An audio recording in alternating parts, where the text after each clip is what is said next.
the more I practice on this resilience muscle of seeing the greatness or the good things or the gifts in a challenge, the faster I also become in turning it around. But it is a practice. It is exactly as is going to the gym.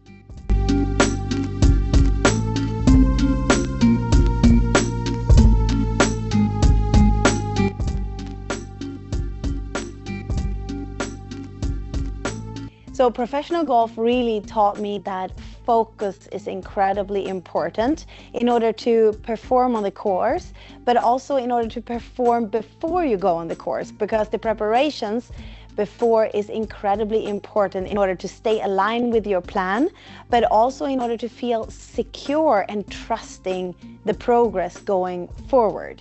So if you don't have the preparations, and if you are not like focused on what you need to do and what's the first thing and the second thing and so on, in order to get yourself into flow, in order to get yourself into performance, there is like no way that you're gonna feel present on the course. And it really taught me that also in life. So basically those strategies of focus, about staying consistent, about staying committed, really applies to every area in life and performance.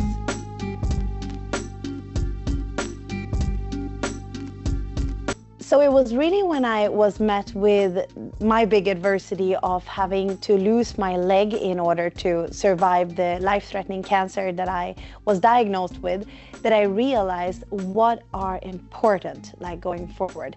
And it was not only my dreams of what I aspired to do. I aspired to become a golf professional, but it was much more than that. It was getting to know myself in the essence of challenges, in the essence of facing the adversity, and really know what really matters right now. It was, as I said in the previous question, it was about focus. It was about being resilient and seeing what is the gift, what is the good in this horrible, horrible situation. Because if I am able to extract what is good with it, I'm able to build a platform that can help me go further.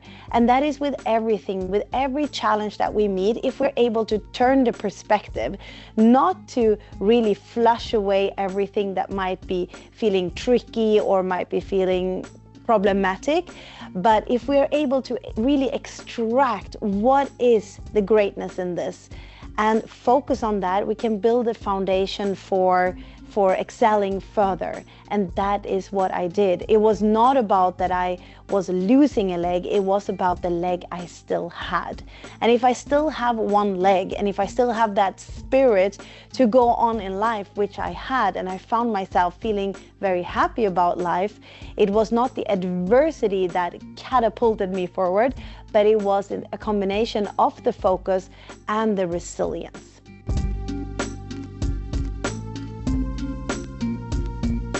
The toughest challenge that I faced after my golf really took a different turn than I had planned, it was to find the new North Star. I call it the new North Star, and that is basically the vision, the goal going forward.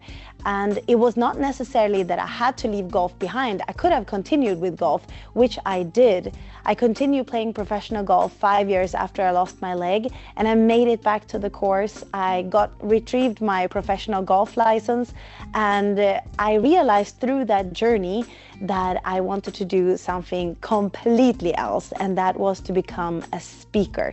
It was my biggest challenge in order to find the new vision and the dream, but instead of feeling insecure or instead of feeling stressed about it, I allowed the process to take place, and I really felt how I was curious about what that new step was going to look like for me.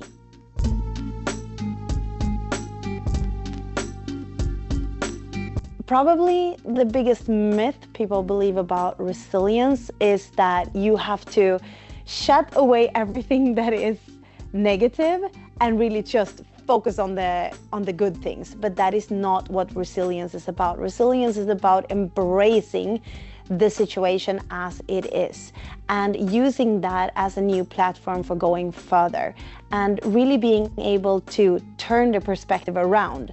So the more I practice on this resilience muscle of seeing the greatness or the good things or the gifts in a challenge, the faster I also become in turning it around. But it is a practice. It is exactly as is going to the gym and practicing your muscles. Like if you practice that resilience muscle in turning things around, you will be able to change the meaning of a different event faster. But it doesn't mean to shovel all the problematic things under the carpet and never look at it again. It means to embrace the whole situation and take care of what's there.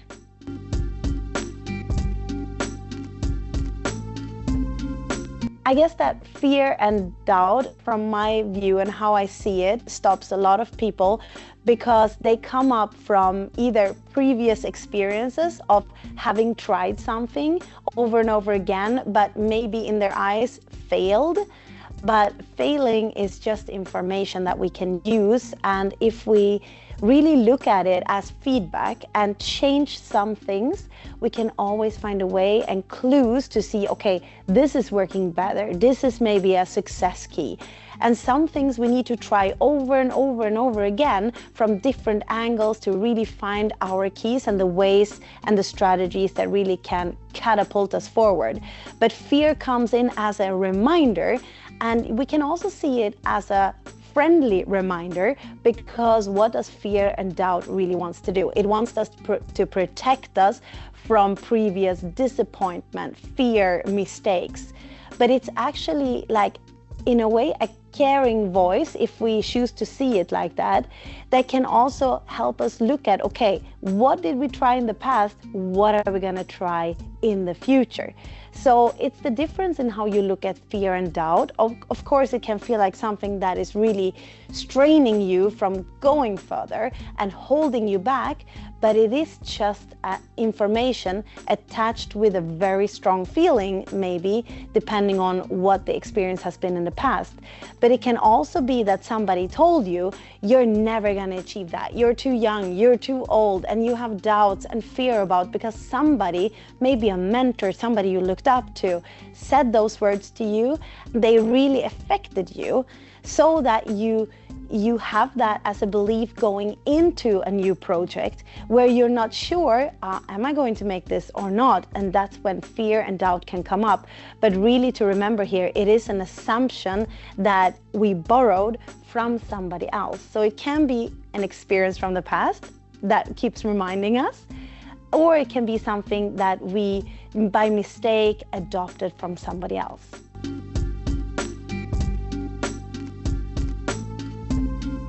I hope that audiences take away that insight of, wow, I can create a true difference in that area in my life where I maybe felt stuck, or maybe I felt like I wasn't really reaching my highest potential, but now I have so many insights and tools that I can implement for my mindset to really create that change and make it possible.